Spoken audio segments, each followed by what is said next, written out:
ನಮಸ್ಕಾರ. ಅಫ್ಘಾನ್ ತಂಡದ ಅಬ್ಬರದ ಆಟಕ್ಕೆ ಬೆಚ್ಚಿ ಬಿದ್ದಿತು ಹಾಂಗ್ಕಾಂಗ್. ಏಷ್ಯಾ ಕಪ್ನಲ್ಲಿ ಬೃಹತ್ ಗೆಲುವು ದಾಖಲಿಸಿ ವಿಶ್ವ ದಾಖಲೆ ನಿರ್ಮಿಸಿತು ಅಫ್ಘಾನ್. ಹಾಗಾದರೆ ಸುದ್ದಿಯ ಸಂಪೂರ್ಣ ಮಾಹಿತಿ ಏನು? ಅಷ್ಟಕ್ಕೂ ನಿನ್ನೆ ನಡೆದ ಏಷ್ಯಾ ಕಪ್ನ ಅಫ್ಘಾನ್ ಹಾಗೂ ಹಾಂಗ್ಕಾಂಗ್ ನಡುವಿನ ಮೊದಲ ಪಂದ್ಯ ಹೇಗಿತ್ತು ಗೊತ್ತಾ? ಹೀಗೆ ಇದರೆಲ್ಲದರ ಬಗ್ಗೆ ಕಂಪ್ಲೀಟ್ ಆಗಿ ಈ ವಿಡಿಯೋದಲ್ಲಿ ತಿಳಿಸ್ಕೊಡ್ತಾ ಹೋಗ್ತೀನಿ. ಆದ್ದರಿಂದ ದಯವಿಟ್ಟು ಈ ವಿಡಿಯೋವನ್ನ ಕೊನೆವರೆಗೂ ನೋಡಿ.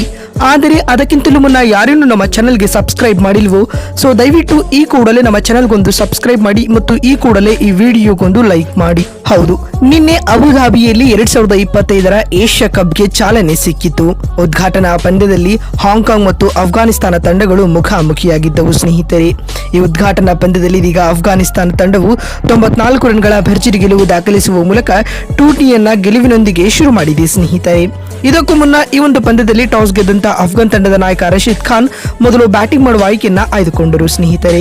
ಅದರಂತೆ ಇನ್ನಿಂಗ್ಸ್ ಆರಂಭಿಸಿದ ಅಫ್ಘಾನ್ ತಂಡಕ್ಕೆ ಸದಿಕುಲ್ಲಾ ಅಟಲ್ ರವರು ಉತ್ತಮ ಆರಂಭವನ್ನ ನೀಡಿದರು. ಆದ್ಯಾಗೂ ಮೊದಲ ಓವರ್ನಲ್ಲಿ ಸದಿಕುಲ್ಲಾ ಅಟಲ್ ರವರ ವಿಕೆಟ್ ಪಡೆಯುವ ಅವಕಾಶ ಸಿಕ್ಕಿತಾದರೂ ಕೂಡ ಹಾಂಗ್ಕಾಂಗ್ ಪಡೆ ಅದನ್ನ ಕೈಚೆಲ್ಲಿತು. ಪರಿಣಾಮವಾಗಿ ಬೃಹತ್ ಬೆಲೆಯನ್ನೇ ತೆತ್ತಬೇಕಾಯಿತು. ಆದ್ಯಾಗೂ ಎರಡನೇ ಓವರ್ನಲ್ಲಿ ರೆಹಮಾನುಲ್ಲಾ ಗುರ್ಬಾಜ್ ರವರು 8 ರನ್ ಬಾರಿಸಿ ವಿಕೆಟ್ ಒಪ್ಪಿಸಿದರು. ಇದಾದ ಬಳಿಕ ಇಬ್ರಾಹಿಂ ಜದ್ರಾನ್ ಕೂಡ 1 ರನ್ ಬಾರಿಸಿ ಪೆವಿಲಿಯನ್ ಸೇರಿಕೊಂಡರು. ಆದರೆ ಅದಾದ ನಂತರ ಬಂದ ಮೊಹಮ್ಮದ್ ನಬಿ ಹೊಡಿಬಡಿ ಆಟವನ್ನಾಡುವ ಮೂಲಕ 26 ಎಸೆತಗಳಿಂದ 33 ರನ್ ಬಾರಿಸಿ ತಂಡದ ಮೊತ್ತವನ್ನ 50 ರನ್ಗಳ ಗಡಿ ದಾಟಿಸಿದರು. ಆದರೆ ಅದಾದ ಬಳಿಕ ಬಂದ ಗುಲ್ಬುದ್ದೀನ್ ನೈಬ್ ರವರು 5 ರನ್ಗಳಿಗೆ ವಿಕೆಟ್ ಒಪ್ಪಿಸಿದರು. ಆದರೆ 6ನೇ ವಿಕೆಟ್ಗೆ ಜೊತೆಯಾದ ಸಿದ್ದಿಕುಲ್ಲಾ ಅಟಲ್ ಹಾಗೂ ಅಜ್ಮತುಲ್ಲಾ ಒಮರ್ ಜೈ ರವರು ಉತ್ತಮ ಆಟವನ್ನು ಪ್ರದರ್ಶಿಸಿದರು. ಅದರಲ್ಲಿಯೂ ಅಜ್ಮತುಲ್ಲಾ ಒಮರ್ ಜೈ ಬರೋಬ್ಬರಿ 200ಕ್ಕೂ ಅಧಿಕ ಸ್ಟ್ರೈಕ್ ರೇಟ್ ನಲ್ಲಿ ಬ್ಯಾಟಿಂಗ್ ಬೀಸುವ ಮೂಲಕ ತಂಡದ ಮೊತ್ತವನ್ನ 188ಕ್ಕೆ ಕೊಂಡೊಯ್ಯುವಲ್ಲಿ ಪ್ರಮುಖ ಪಾತ್ರ ವಹಿಸಿದರು. ಇನ್ಫ್ಯಾಕ್ಟ್ ಇವರೇ ಮೇಜರ್ ಇನ್ನಿಂಗ್ಸ್ ಆಡಿದ್ರು ಅಂತಾನೆ ಹೇಳಬಹುದು. ಆದರೆ ಮತ್ತೊಂದು ಕಡೆ ಆಂಕರ್ ಇನ್ನಿಂಗ್ಸ್ ಕಟ್ಟಿದ ಸದಿಕುಲ್ಲಾ ಅಟಲ್ ರವರು ಅಂತಿಮವಾಗಿ 52 ಎಸೆತಗಳಿಂದ 73 ರನ್ ಬಾರಿಸಿ ಮಿಂಚಿದರು. ಇತ್ತ ಅಜ್ಮತುಲ್ಲಾ ಒಮರ್ ಜೈ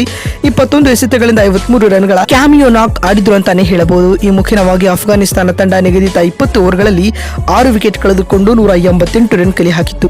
ಪಂದ್ಯ ಗೆಲ್ಲಲು 189 ರನ್ಗಳ ಕಠಿಣ ಗುರಿಯನ್ನು ಬೆನ್ನಟ್ಟಿದಂತ ಹಾಂಗ್ಕಾಂಗ್ ತಂಡಕ್ಕೆ ಅಫ್ಘಾನ್ ತಂಡದ ಬೌಲರ್ಗಳು ಶಾಕ್ ನೀಡಿದರು. ಆದ್ಯಾಗೂ ಬಾಬರ್ ಹಯಾತ್ ರವರು ಏಕಾಂಗಿ ಇನ್ನಿಂಗ್ಸ್ ಆಡುವ ಮೂಲಕ ತಂಡದ ಮೊತ್ತವನ್ನ 50 ರನ್ಗಳ ಗಡಿ ದಾಟಿಸಿದರು. ಅದನ್ನ ಬಿಟ್ಟರೆ ತಂಡದ ಉಳಿದ ಯಾವ ಆಟಗಾರನ ಕಡೆಯಿಂದ ಹೇಳಿಕೊಳ್ಳುವಂತಹ ಪ್ರದರ್ಶನ ಕಂಡು ಬಂದಿರಲಿಲ್ಲ. ಪರಿಣಾಮವಾಗಿ ಹಾಂಗ್ಕಾಂಗ್ ತಂಡ 20 ಓವರ್ಗಳಲ್ಲಿ 94 ರನ್ ಬಾರಿಸಲಷ್ಟೇ ಶಕ್ತವಾಯಿತು. ಅದು ಕೂಡ 9 ವಿಕೆಟ್ಗಳನ್ನ ಕಳೆದುಕೊಳ್ಳುವ ಮೂಲಕ. ಈ ಮುಖ್ಯವಾಗಿ ಈ ಗೆಲ್ಲಲೇಬೇಕಾದ ಪಂದ್ಯದಲ್ಲಿ ಹಾಂಗ್ಕಾಂಗ್ ತಂಡ 94 ರನ್ಗಳ ಹೀನಾಯ ಸೋಲು ಕಂಡಿತು. ಇತ್ತ ಅಫ್ಘಾನ್ ತಂಡದ ಪರ ಬೌಲಿಂಗ್ನಲ್ಲಿ ಫಜಲ್ ಫರೂಕಿ ಹಾಗೂ ಗುಲ್ಬುದ್ದೀನ್ ನೈಬ್ ರವರು ತಲಾ 2 ವಿಕೆಟ್ ಪಡೆದುಕೊಂಡರು ಸ್ನೇಹಿತರೆ.